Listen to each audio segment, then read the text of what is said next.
बहुत पहले की बात है। एक गांव में एक किसान रहता था जिसके 2 बेटे थे। वह बहुत ही आलसी और निकम्मे थे। वह अपने पिता को कामकाज में साथ देने के बजाय आलस किया करते थे, इधर उधर घूमते फिरते थे। किसान को अपने बेटों की बहुत फिक्र थी। वह सोचता था कि मेरे मरने के बाद इनका क्या होगा, यह अपना पेट कैसे भरेंगे, अपने परिवार को कैसे संभाल पाएंगे। एक दिन किसान की हालत बहुत ही गंभीर थी। किसान मरने की हालत में था।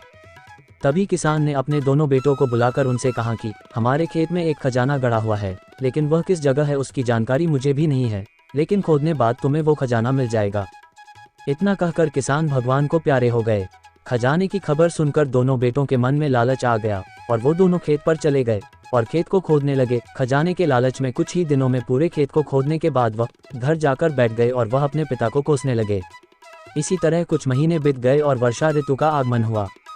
किसान के बेटों के पास पेट भरने के लिए सिर्फ एक ही जरिया था, वो है खेती। तब बाकी किसानों की तरह किसान के बेटों ने खेत में बीज बोने शुरू कर दिए। वर्षा का पानी पाकर वह बीज अंकुरित हुए और देखते ही देखते खेत लहराने लगे। ऐसा लग रहा था कि हवा के झोंके से लहरा रहा था। ये देखकर किसान के बेटे बहुत खुश हो गए।